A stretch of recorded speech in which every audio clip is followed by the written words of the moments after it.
Hello friends, good afternoon to all of you. स्वागत है एक बार फिर से आप सभी विद्यार्थियों का उत्कर्ष का ऑनलाइन प्लेटफॉर्म पर। कैसे हैं आप सारे लोग? पीछे आपने थंबनेल देख लिया होगा कि क्या मौलिक अधिकार अस्थायी प्रकृति के होते हैं। जो मौलिक अधिकार हमें संविधान द्वारा दिए गए हैं उनका किसी भी परिस्थिति में किसी भी समय निलंबन नहीं किया जा सकता। इन मौलिक अधिकारों को संशोधन करके घटाया या बढ़ाया नहीं जा सकता। इस विवाद को आज हम लोग डिटेल में समझेंगे। क्या मौलिक अधिकार हमें अस्थायी रूप से प्राप्त हैं या मौलिक अधिकारों की प्रकृति अस्थायी है? अगर अस्थायी है तो क्या इसके निलंबन को संविधान में स्पष्ट किया गया है या नहीं किया गया है? अगर इसके निलंबन को बताया गया है तो भारतीय संविधान का वह कौन सा आर्टिकल है जहां इसकी चर्चा की गई है? आइए विस्तार से समझाते हैं मौलिक अधिकार अस्थायी हैं कि अस्थायी। अस्थायी नहीं, अस्थायी है। आज मैं दूसरी विशेषता आपको बताऊंगा कि मौलिक अधिकार अस्थायी नहीं,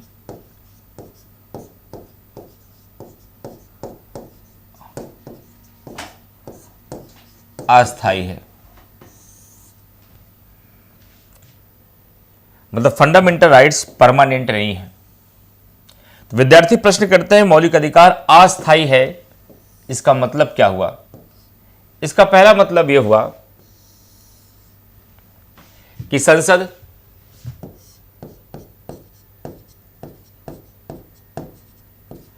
संशोधन करके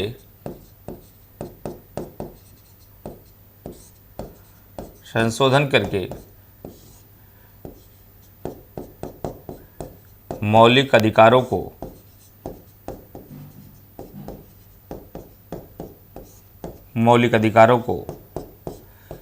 घटा या बढ़ा सकती है।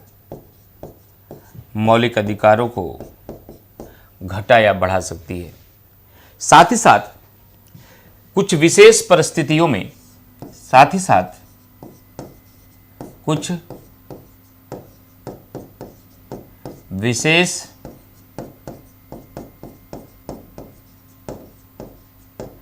परिस्थितियों में फंडामेंटल राइट्स का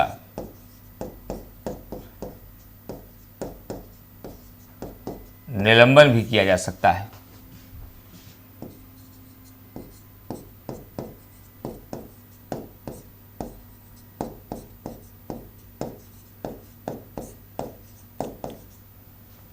मौलिक अधिकार अस्थायी नहीं, अस्थायी हैं। Fundamental right is not a permanent, it is unpermanent. अस्थायी है मतलब इसका क्या हुआ कि संसद मौलिक अधिकारों में संशोधन करके इसे घटा या बढ़ा सकती है। संसद मौलिक अधिकारों में संशोधन करके इसे घटा या बढ़ा सकती है। दूसरा, कुछ विशेष परिस्थितियों में कुछ निश्चित समय के लिए मौलिक अधिकारों को सस्पेंड भी किया जा सकता है। मौलिक अधिकारों का निलंबन भी किया जा सकता है। तो इसका मतलब है कि मौलिक अधिकार हमसे छीने जा सकते हैं। यस, आपसे मौलिक अधिकार छीने जा सकते हैं। क्या हमेशा हमेशा के लिए छीने जा सकते हैं? हमेशा हमेशा के लिए मौलिक अधिकारों को समाप्त किया जा सकता है? आंसर है नो। कुछ विशेष परिस्थितियों में और कुछ निश्चित समय के लिए ही मौलिक अधिकारों का सस्पेंशन हो सकता है, मौलिक अधिकारों का निलंबन हो सकता है। हमेशा हमेशा के लिए मौलिक अधिकारों का निलंबन नहीं हो सकता है। वह परिस्थिति जैसे ही समाप्त होगी, जिस परिस्थिति के लिए मौलिक अधिकारों का निलंबन किया गया है, उस परिस्थिति के समाप्त होने के बाद पुनः नागरिकों को मौलिक अधिकार वापस हो जाते हैं। तो यहां यह बात स्पष्ट हुई कि मौलिक अधिकारों का निलंबन हो सकता है, लेकिन यह निलंबन भी अस्थायी है, अस्थायी नहीं है। इसका मतलब निष्कर्ष से निकला कि मौलिक अधिकार भी अस्थायी है और मौलिक अधिकारों का निलंबन भी अस्थायी है। यानी कि हमारे मौलिक अधिकारों का निलंबन भी हो सकता है, लेकिन यह निलंबन भी अस्थायी नहीं है। यानी हमेशा हमेशा के लिए निलंबित भी नहीं किए जा सकते, केवल कुछ निश्चित समय के लिए ही इसका निलंबन हो सकता है। एक सवाल पूछा गया था आरओ 11 फरवरी 2024 के एग्जाम में, अगर आपको याद होगा तो, अगर प्रीवियस ईयर के पेपरों को देखने का शौक है तो आपने एक क्वेश्चन देखा होगा, 11 फरवरी 2024 को सवाल आया था पॉलिटी का कि संसद मौलिक अधिकारों को समाप्त कर सकती है। नॉट, ये शक्ति नहीं है। संसद के पास मौलिक अधिकारों को समाप्त करने की पावर नहीं है। मौलिक अधिकारों को घटा सकती है, मौलिक अधिकारों को बढ़ा सकती है। कुछ परिस्थितियों में संविधान में मौलिक अधिकारों का निलंबन है, लेकिन हमेशा हमेशा के लिए मौलिक अधिकारों को समाप्त नहीं किया जा सकता। वो स्टेटमेंट रॉन्ग था। तो इसी कॉन्सेप्ट से उसका उत्तर निकला है कि मौलिक अधिकारों का निलंबन भी स्थायी नहीं है, अस्थायी है, जिसका मतलब हुआ कि हमसे हमेशा और हमेशा मौलिक अधिकारों को नहीं छीना जा सकता। कुछ विशेष परिस्थितियों में इसका निलंबन हो सकता है। सर क्या बताएंगे नहीं कि वह विशेष परिस्थितियां कौन सी है जब मौलिक अधिकारों का निलंबन हो जाता है? क्या भारतीय संविधान का ऐसा कोई हिस्सा है, क्या भारतीय संविधान का ऐसा कोई प्रावधान है जहां मौलिक अधिकारों का निलंबन बताया गया हो, जहां सस्पेंशन संबंधी प्रावधान किया गया है? यस, मुख्य परीक्षा में सवाल भी आ सकता है, मौलिक अधिकारों के निलंबन को स्पष्ट कीजिए। किन परिस्थितियों में मौलिक अधिकारों को निलंबित किया जा सकता है, तर्क सहित समझाइए।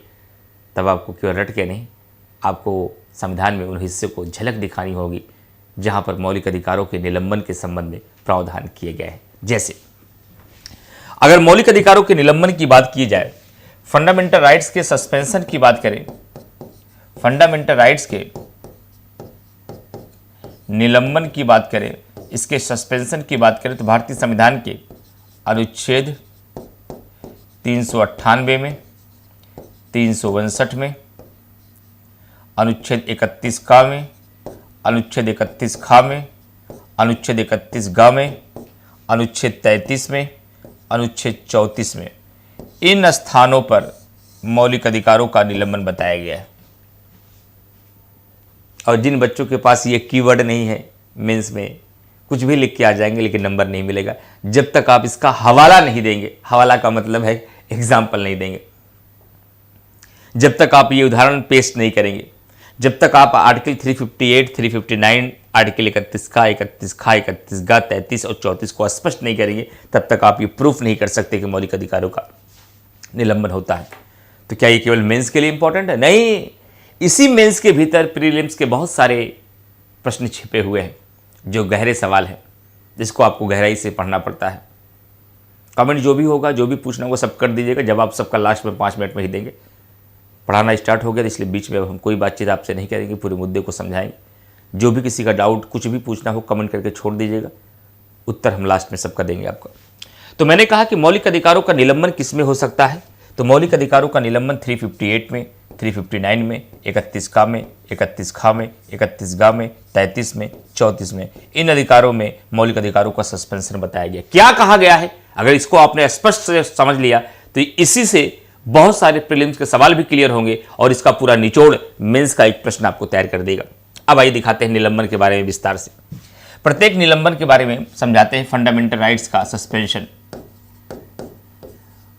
फंडामेंटल राइट्स का सस्पेंशन, सस्पेंशन का मतलब हुआ मौलिक अधिकारों का निलंबन। अब मैं दिखाता हूं मौलिक अधिकारों का निलंबन। मौलिक अधिकारों के निलंबन की अगर बात किया जाए तो मौलिक अधिकार का निलंबन सबसे पहले हमने कहा कहां पर है, 358 में है। उसके बाद कहां है, 359 में है।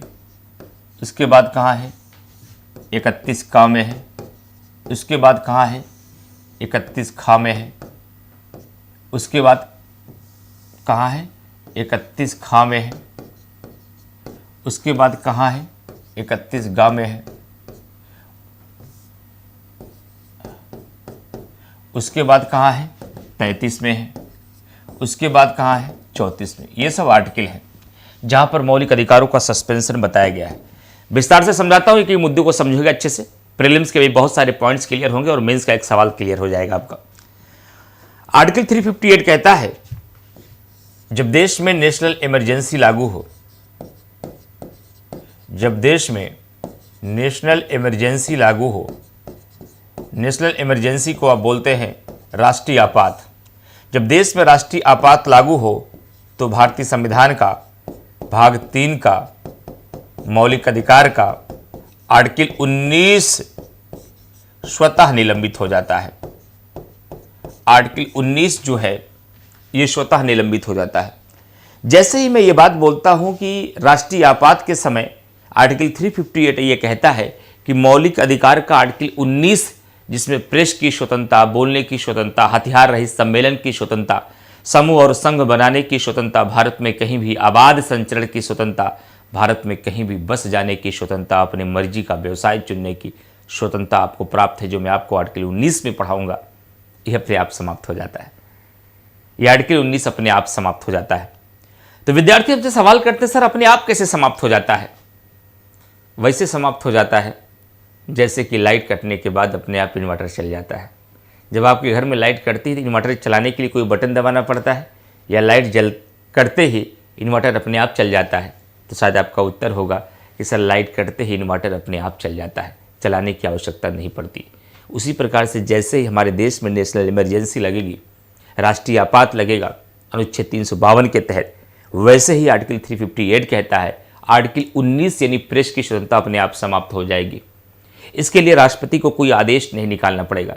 भविष्य में स्टेटमेंट में सवाल आ सकता है कि अनुच्छेद 358 के अनुसार आर्टिकल 19 तभी निलंबित हो सकता है जब राष्ट्रपति इसके लिए आदेश जारी करे। गलत स्टेटमेंट है।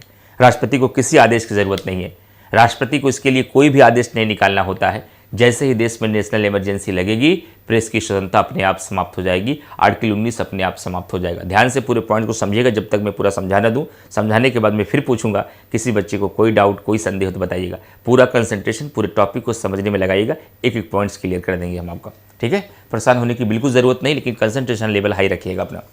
तो मैंने कहा कि आर्टिकल 358 में कहा गया है कि नेशनल इमरजेंसी के समय आर्टिकल 19 स्वतः निलंबित हो जाएगा। लेकिन आगे चलकर इसमें एक संशोधन किया गया फ्रेंड्स, आगे चलकर इसमें एक संशोधन किया गया 358 में, जिसका नाम है 44वां संविधान संशोधन 1978। 44वां संविधान संशोधन 1978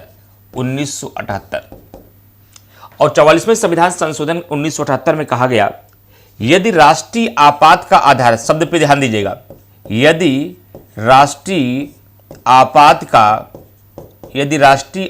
का आधार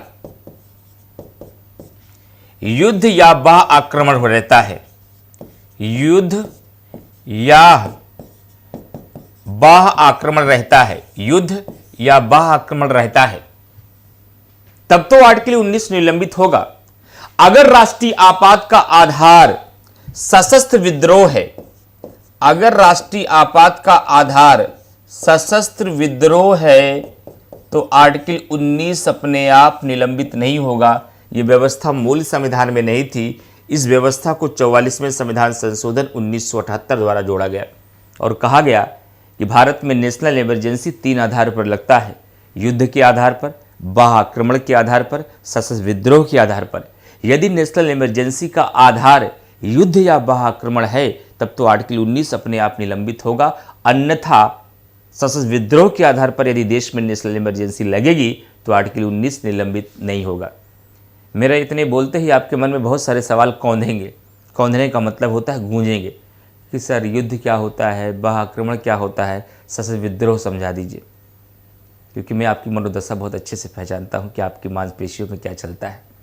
जब टीचर आपको पढ़ाता है तो आपके दिमाग में क्या क्या चलता है, इससे हम खूब परिचित हैं। उतना तो आप भी अपने आप से नहीं परिचित हैं, लेकिन मैं ये बताऊंगा नहीं, मैंने पहले बोल दिया ताकि आपके मन में ऐसे सवाल ना कौंधे। मैं आपको यहाँ सशस्त्र विद्रोह नहीं बताने वाला, मैं आपको यहाँ युद्ध या बाह्य आक्रमण नहीं बताने वाला है। ये आपको मैं तब बताऊंगा जब मैं राष्ट्रपति की आपातकालीन शक्ति पढ़ाऊंगा, जब मैं आर्टिकल 352 कार्यपालिका में पढ़ाऊंगा, तब मैं बताऊंगा कि सशस्त्र विद्रोह क्या होता है, युद्ध क्या होता है, बाह्य आक्रमण क्या होता है। यहाँ आपको केवल सिर्फ इतना जानना है कि नेशनल इमरजेंसी का 3 आधार होता है, युद्ध, बाह्य आक्रमण और सशस्त्र विद्रोह। अगर युद्ध और बाह्य आक्रमण के आधार पर नेशनल इमरजेंसी लगता है तब तो आर्टिकल 19 निलंबित होगा, वन्यथा सशस्त्र विद्रोह के आधार पर अगर नेशनल इमरजेंसी लगती है तो आर्टिकल 19 निलंबित नहीं होगा। ये बात कब कही गई? 44वें संविधान संशोधन 1978 में कही गई। और आर्टिकल 358 कहता है कि नेशनल इमरजेंसी के समय आर्टिकल 19 जो है ये स्वतः निलंबित हो जाएगा। ये पहला निलंबन है जो इस बात का प्रमाण है कि मौलिक अधिकार अस्थायी नहीं है, अस्थायी हैं। राष्ट्रीय आपात के समय हमारे आर्टिकल 19 हमसे छीन लिए जाते हैं, लेकिन जैसे ही राष्ट्रीय आपात समाप्त होता है पुनः हमें वापस प्राप्त हो जाते हैं। दूसरा सस्पेंशन देखिए, भारतीय संविधान का एक आर्टिकल है आर्टिकल 359। यह भी सवाल प्रीलिम्स में पूछा जाता है। आर्टिकल 359 कहता है कि जब देश में राष्ट्रीय आपात लागू हो, आर्टिकल 59 कहता है कि जब देश में राष्ट्रीय आपात लागू हो, नेशनल इमरजेंसी लागू हो, तो राष्ट्रीय आपात के समय भारत का राष्ट्रपति फंडामेंटल राइट्स को समाप्त कर सकता है, मौलिक अधिकार को समाप्त कर सकता है। यह बात कहां लिखी गई थी? 359 में। शुरुआती चरण में जब यह बात लिखी गई थी तो भारत के राष्ट्रपति के पास यह शक्ति थी कि वह भाग 3 में लिखे गए सभी मौलिक अधिकारों का निलंबन कर सकता था। अनुच्छेद 12 से लेकर 35 तक जितने भी मौलिक अधिकार नागरिकों को दिए गए डायरेक्ट रूप से, उन अधिकारों में से किसी भी मौलिक अधिकार का वह सस्पेंड कर सकता था, वह किसी भी मौलिक अधिकार का निलंबन कर सकता था। लेकिन आगे चलकर भारतीय संविधान में एक संशोधन हुआ। कौन सा? यही 44वां संविधान संशोधन 1978। यही 44वां संविधान संशोधन 1978। और इसी 44वें संविधान संशोधन 1978 के माध्यम से क्या किया गया? 1978 के माध्यम से कहा गया कि भारत का राष्ट्रपति राष्ट्रीय आपात के समय सभी मौलिक अधिकारों का निलंबन कर सकता है, लेकिन 2 मौलिक अधिकार ऐसे हैं जिनका निलंबन नहीं होगा। वो मौलिक अधिकार 2 कौन कौन से हैं? अनुच्छेद 20 और 21 को छोड़कर। अनुच्छेद 20 और 21 को छोड़कर भारत का राष्ट्रपति सभी मौलिक अधिकारों का निलंबन कर सकता है, जबकि मूल संविधान में ऐसी कोई व्यवस्था नहीं थी। मूल संविधान से तात्पर्य यह हुआ 26 नवंबर 1949 को जब भारतीय संविधान बनकर तैयार हो गया था, उस समय राष्ट्रपति को अनुच्छेद 20 और 21 को भी निलंबित करने का पावर था। लेकिन आगे चलकर के 44वें संविधान संशोधन 1978 के माध्यम से आर्टिकल 359 को अमेंड किया गया, संशोधित किया गया और ये व्यवस्था कर दिया गया कि आर्टिकल 359 के तहत भारत का राष्ट्रपति राष्ट्रीय आपात के समय सभी मौलिक अधिकारों को निलंबित कर सकता है, सिवाय अनुच्छेद 20 और 21 को, यानी कि 20 और 21 कभी निलंबित नहीं होंगे। और आपके एग्जाम में कई बार सवाल पूछा गया है, निम्नलिखित मौलिक अधिकारों में से कौन से मौलिक अधिकार कभी भी निलंबित नहीं होते? 14-15, 15-16, 18-19, 20-21। तब आपको आंसर देना है कि 20 और 21 कभी भी निलंबित नहीं होते। इसका मतलब यहीं पर एक अपवाद मिल गया, जहां एक तरफ मैं कह रहा हूं कि मौलिक अधिकारों की प्रकृति अस्थायी नहीं अस्थायी है। मौलिक अधिकारों की प्रकृति अस्थायी इसलिए है क्योंकि मौलिक अधिकारों का निलंबन किया जा सकता है, लेकिन ध्यान रखिएगा सभी मौलिक अधिकारों में केवल 2 मौलिक अधिकार ऐसे हैं जिनकी प्रकृति अस्थायी है। वह है अनुच्छेद 20 और 21 जो कभी भी निलंबित नहीं होते हैं। तब काहे कह रहे हैं कि मौलिक अधिकारों का निलंबन हो जाता है इसलिए अस्थायी? अरे ये अपवाद है, नियम। सामान्य रूप से हम चर्चा किसकी करते हैं? नियम की, और अपवाद अलग से पढ़ते हैं। तो इसका अपवाद है कि 20 और 21 अस्थायी प्रकृति वाले मौलिक अधिकार है जिसका निलंबन किसी भी समय में नहीं होता। जैसे ही मैं आर्टिकल 359 पढ़ाता हूं, बच्चों के अंदर एक सवाल उठता है। सवाल ये उठता है कि सर ये बताइए कि 20 और 21 को छोड़कर भारत के राष्ट्रपति को सभी मौलिक अधिकारों का निलंबन करना पड़ेगा? नहीं, ये तो मंत्रिपरिषद की इच्छा पर निर्भर है, ये तो राष्ट्रपति की इच्छा पर निर्भर है कि वह केवल कुछ मौलिक अधिकारों को निलंबित करना चाहता है, एक मौलिक अधिकारों को निलंबित करना चाहता है, या 20 और 21 को छोड़कर सभी मौलिक अधिकारों को निलंबित करना चाहता है। वो सब राष्ट्रपति की इच्छा पर है, जिसको चाहे निलंबित करे, जिसको चाहे निलंबित न करे। सर आपने कहा था कि आर्टिकल 358 के तहत राष्ट्रीय आपात के समय आर्टिकल 19 स्वतः निलंबित हो जाता है, राष्ट्रपति को कोई आदेश निकालने की जरूरत नहीं पड़ती। क्या आर्टिकल 359 के तहत भी 20 और 21 को छोड़कर सभी मौलिक अधिकार अपने आप निलंबित हो जाते? नहीं, इसे निलंबित करने के लिए राष्ट्रपति को बाकायदे आदेश निकालना पड़ता है, और राष्ट्रपति आदेश निकालकर यह स्पष्ट करता है कि वह कौन कौन से मौलिक अधिकारों को निलंबित करना चाहता है, कौन को नहीं कहता है। वह चाहे तो सभी को कर सकता है, वह चाहे तो कुछ को कर सकता है, और वह चाहे तो किसी एक का निलंबन कर सकता है। तो 359 में क्या क्या सीखा आपने? 359 में सीखा है कि भारत का राष्ट्रपति नेशनल इमरजेंसी के समय सभी मौलिक अधिकारों को निलंबित कर सकता है, सिवाय 20 और 21 के।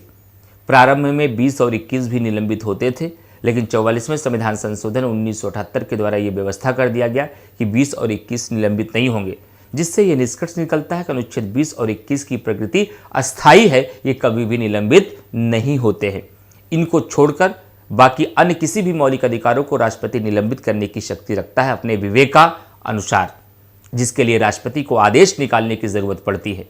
तो कभी अगर मेंस में एक सवाल आ जाए 125 शब्दों में अनुच्छेद 358 और 359 के अंतर को स्पष्ट कीजिए, तो क्या अंतर दिखा आपको? बहुत बारीकी समझने के लिए, किसी भी स्तर के सवाल को टैकल करने के लिए यह क्लियर करना जरूरी है, what is the differences between the article 358 and article 359। Article 358 के अनुसार केवल आर्टिकल 19 निलंबित होता है। आर्टिकल 359 के अनुसार 20 और 21 को छोड़कर सभी मौलिक अधिकार निलंबित हो सकता है।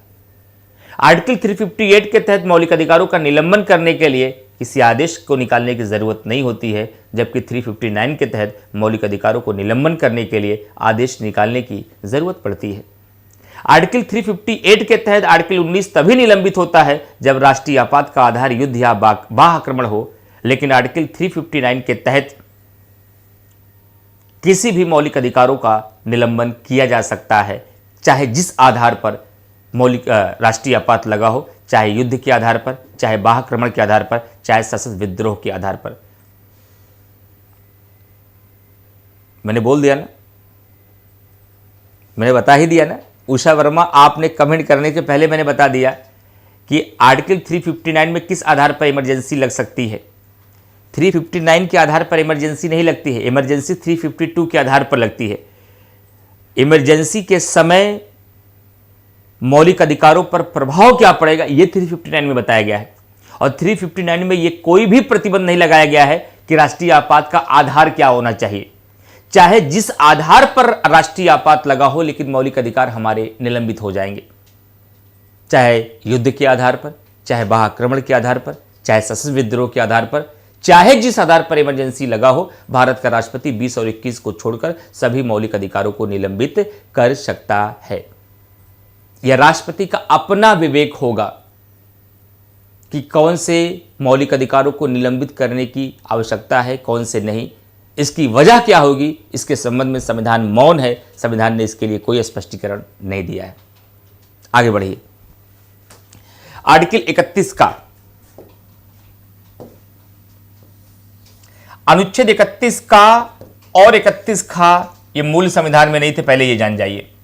इसे प्रथम संविधान संशोधन द्वारा जोड़ा गया, इसे प्रथम संविधान संशोधन द्वारा जोड़ा गया, संशोधन द्वारा जोड़ा गया, इसे प्रथम संविधान संशोधन द्वारा जोड़ा गया। और 31 का में कहा गया है कि जब कभी भी भूमि सुधार संबंधी कानून बनाए जाएंगे, कौन से कानून? भूमि सुधार से संबंध में कोई कानून बनाए जाएंगे, उस कानून को इस आधार पर रद्द नहीं किया जाएगा कि वह अनुच्छेद 14 यानी समानता का अधिकार और अनुच्छेद 19 यानी स्वतंत्रता और संपत्ति के अधिकार का उल्लंघन कर रहे हैं, उल्लंघन कर रहे हैं। इसका मतलब है उल्लंघन कर रहे हैं, उल्लंघन कर रहे हैं। इसका मतलब है कि भूमि सुधार कानूनों को वरीयता दी गई है अनुच्छेद 14 और 19 को, जबकि अनुच्छेद 13 में भारतीय संविधान में यह लिखा, जो मैं कल पढ़ाऊंगा, कि संसद या राज्य विधानमंडल ऐसा कोई भी कानून बनाती है जो मौलिक अधिकारों के विपरीत होंगे, न्यायपालिका ऐसे किसी भी कानून को रद्द कर सकती है। लेकिन अगर संसद भूमि सुधार के संबंध में कोई कानून बनाती है तो उस कानून को इस आधार पर रद्द नहीं किया जा सकता कि वह समानता के अधिकार अनुच्छेद 14 और 19 में संपत्ति के अधिकार के वह विरुद्ध, इस आधार पर उसको रद्द नहीं किया जा सकता है, बल्कि अनुच्छेद 14 और 19 निलंबित हो जाएंगे और भूमि सुधार कानून जीवित बना रहेगा, जिसका मुख्य उद्देश्य समाजवाद जैसे तत्व को सफल बनाना था, सुनिश्चित करना था। इस मुद्दे को और गहराई से मैं तब समझाऊंगा जब मैं ये बताऊंगा कि संपत्ति के अधिकार को मौलिक अधिकार से क्यों हटाया गया, जब मैं आपको ये बताऊंगा क्या संसद मौलिक अधिकारों में संशोधन कर सकती है या नहीं, तब इस मुद्दे को और समझाऊंगा। आज मैं केवल आपको इतना बता रहा हूं कि 31 का को प्रथम संविधान संशोधन द्वारा जोड़ा गया और इसमें लिख दिया गया, यदि संसद द्वारा कोई भूमि सुधार कानून बनाया जाता है तो भूमि सुधार कानून को इस आधार पर रद्द नहीं किया जाएगा कि अनुच्छेद 14 और 19 का उल्लंघन कर रहे हैं, बल्कि अनुच्छेद 14 और 19 ही सस्पेंड हो जाएंगे, लेकिन भूमि सुधार कानून जीवित रहेगा। और 31 खा को भी प्रथम संविधान संशोधन द्वारा जोड़ा गया और 31 खा में क्या लिख दिया गया? 31 खा में लिखा गया, यदि संसद द्वारा बनाया गया कोई कानून, यदि संसद द्वारा बनाया गया कोई कानून 9वीं अनुसूची में डाल दिया जाता है, किसमें डाल दिया जाता है? 9वीं अनुसूची में डाल दिया जाता है, तो ऐसे किसी कानून को न्यायपालिका रद्द नहीं कर सकती, चाहे वह पूरे फंडामेंटल राइट्स का हनन कर रही हो। यानी कि पूरे मौलिक अधिकार सस्पेंड हो जाएंगे, पूरे मौलिक अधिकारों को सीमित कर दिया जाएगा, लेकिन कानून को सीमित नहीं किया जाएगा। अगर उस कानून को 9वीं अनुसूची में डाल दिया गया, उसे न्यायपालिका से सुरक्षा मिल जाएगी, भले ही वह मौलिक अधिकारों का हनन कर रही हो। यह बात कहां लिखी गई? अनुच्छेद 31 ख में लिखी गई, किस संशोधन द्वारा? प्रथम संविधान संशोधन द्वारा, जब 31 ख को जोड़ा गया और इन दोनों आर्टिकल को एक साथ ही जोड़ा गया था। 31 ग कब जोड़ा गया? 31 ग को जोड़ा गया 25वां संविधान संशोधन 1971 द्वारा। संशोधन याद रखिएगा, 25वां संविधान संशोधन 1971 द्वारा अनुच्छेद 31 में एक नया आर्टिकल जोड़ा गया 31 ग। 31 ग जोड़कर इसमें लिख दिया गया, अभी मैं केवल सस्पेंशन पढ़ा रहा हूं, 31 का 31 खा 31 ग नहीं पढ़ा रहा हूं। 31 का 31 खा 31 ग तब पढ़ाऊंगा, 31 का 31 खा जब मौलिक अधिकारों में संसद के संशोधन की शक्ति पढ़ाऊंगा तब बताऊंगा। 31 ग को तब बताऊंगा जब मूल अधिकार और निदेशक तत्वों का टकराव बताऊंगा। तो आज क्या बता रहे हैं? आज मैं केवल आपको यह बता रहा हूं भारतीय संविधान का वह कौन कौन सा अनुच्छेद है जिसके अंतर्गत यह स्पष्ट किया गया कि मौलिक अधिकार सस्पेंड हो सकते हैं, निलंबित हो सकते हैं। तो पहला सस्पेंशन आर्टिकल 358 में दिखाया, दूसरा सस्पेंशन आर्टिकल 359 में दिखाया, तीसरा सस्पेंशन आर्टिकल 31 क में दिखाया, चौथा सस्पेंशन आर्टिकल 31 ख में दिखाया और पांचवा सस्पेंशन हम आर्टिकल 31 ग में देख रहे हैं, जिसे 25वां संविधान संशोधन 1971 द्वारा जोड़ा गया। और इसमें कहा गया, यदि संसद द्वारा कोई कानून, यदि संसद द्वारा कोई कानून, यदि संसद द्वारा कोई कानून एक अनुच्छेद 39B जो डीपीएसपी का हिस्सा है, जिसमें कहा गया है देश के संसाधनों का जनहित में प्रयोग किया जाएगा। अनुच्छेद 39C जिसमें कहा गया है कि आय का संकेंद्रण नहीं होगा। अगर इन दो उद्देश्यों को पूर्ति करने के लिए संसद अगर कोई कानून बनाती है तो उस कानूनों को अनुच्छेद 14 पर और अनुच्छेद 19 पर यानी समानता के अधिकार और स्वतंत्रता के अधिकार यानी संपत्ति के अधिकार पर वरीयता दी जाएगी। यानी कि अनुच्छेद 14 और 19 सस्पेंड हो जाएंगे, लेकिन 39B और 39C को प्राप्त करने के लिए कोई कानून बनाया जाएगा, वो कानून सीमित नहीं होगा। इसीलिए कहा भी जाता है कि डीपीएसपी को अनुच्छेद 14 और 19 पर वरीयता दी गई है। वैसे कहा यह जाता है कि मौलिक अधिकार नीति निर्देशक तत्वों से ज्यादा महत्वपूर्ण है, लेकिन फिर भी नीति निर्देशक तत्वों को भी वरीयता दी गई है। कहां दी गई है? अनुच्छेद 14 और अनुच्छेद 19 पर। क्या संपूर्ण नीति निर्देशक तत्वों को वरीयता दी गई है? नहीं, केवल अनुच्छेद 39B और 39C को मौलिक अधिकार के अनुच्छेद 14 और 19 पर वरीयता दी गई है। इसके अलावा अनुच्छेद 33 में भी, अनुच्छेद 34 में भी संसद को कुछ परिस्थितियों में यह शक्ति दी गई है कि वह क्या कर सकते हैं? कानून बनाकर मौलिक अधिकारों को कम कर सकती है। वह परिस्थितियां कौन होंगी? यह जानने के लिए आपको इंतजार करना पड़ेगा अनुच्छेद 33 और 34 का, जब मैं मौलिक अधिकार में पढ़ाऊंगा। यहां मैं सिर्फ आपको यह बता रहा हूं कि अनुच्छेद 33 और 34 में यह स्पष्ट किया गया है कि संसद के पास यह पावर है, कुछ विशेष परिस्थितियों में वह मौलिक अधिकारों को कम कर सकती है, सीमित कर सकती है और न्यायपालिका आपको सुरक्षा नहीं देगी अगर वह अनुच्छेद 33 और 34 के उद्देश्य से कम करती है। बाकी किसी अन्य तरीके से अगर संसद मौलिक अधिकारों को कम करने का प्रयास करेगी तो न्यायपालिका ऐसे किसी भी कानून को रद्द कर देगी, लेकिन ये सब इसके अपवाद हैं। ऐसी दशाओं में मौलिक अधिकारों को कम किया जा सकता है। तो फ्रेंड्स, उम्मीद करते हैं कि एकदम डिटेल में आप लोग समझ गए होंगे आखिरकार मौलिक अधिकार अस्थायी नहीं अस्थायी प्रकृति के होते हैं। संसद संशोधन करके मौलिक अधिकारों को घटा भी सकती है, बढ़ा भी सकती है और कुछ परिस्थितियों में मौलिक अधिकारों का निलंबन भी किया जा सकता है। और यह निलंबन की चर्चा भारतीय संविधान के आर्टिकल 358, 359, 31 का, 31 खा, 31 गा, 33 और 34 में दिखाई देती है। हालांकि मौलिक अधिकार अस्थायी नहीं अस्थायी हैं, यानी कि मौलिक अधिकारों का निलंबन किया जा सकता है, लेकिन मौलिक अधिकारों का निलंबन भी अस्थायी है, जिसका यह अर्थ है कि हमेशा हमेशा के लिए हमारे मौलिक अधिकारों को नहीं छीना जा सकता। बस केवल कुछ विशेष परिस्थितियों में कुछ निश्चित समय के लिए मौलिक अधिकारों का निलंबन अवश्य किया जा सकता है। यदि आप लोगों को पूरा कॉन्सेप्ट समझ में आ गया हो तो आप सभी विद्यार्थी यूट्यूब पर कमेंट करके ज़रूर बताइएगा। और ध्यान रखिएगा, आज है 21 फरवरी और 21 फरवरी के रात 12 बजे तक अभी आपको आज छूट मिल रही है। किस पर? यूपीपीसीएस प्रीलिम्स 2025 के बैच पर, जो पहले 19 फरवरी को स्टार्ट होने वाला था, लेकिन महाकुंभ की वजह से इसे पोस्टपोन कर दिया गया 3 मार्च के लिए। और 3 मार्च को यूपीपीसीएस प्रीलिम्स 2025 का बैच प्रारंभ होगा। और इस बैच में स्टैंडर्ड कोर्स में फीस अभी छूट के बाद 3100 है, जबकि इसकी ओरिजिनल फीस ऑफलाइन 25,000 है। और वहीं आपका प्राइम में यह कोर्स आपको 4600 रुपये का मिल रहा है, लेकिन यह केवल आज रात 12 बजे तक। रात 12 बजे के बाद ऑफर समाप्त हो जाएगा, फिर आपको ये छूट नहीं प्राप्त होगी। फिर उसके बाद ये 5000 का और ये लगभग 5600 या 6000 का हो जाता है। तो ये छूट आज तक है, रात 12 बजे तक है। जो विद्यार्थी यूपीपीसीएस प्रीलिम्स 2025 की तैयारी करना चाहते हो, इस छूट का लाभ उठा करके आप उत्कर्ष के शिक्षकों के साथ अपनी तैयारी प्रारंभ कर सकते हैं। और कमेंट करके सभी विद्यार्थी आज के सेशन के बारे में ज़रूर बताइएगा कि आज ये पूरा टॉपिक आप लोगों को अच्छे से क्लियर हो गया या नहीं। Thank you very much.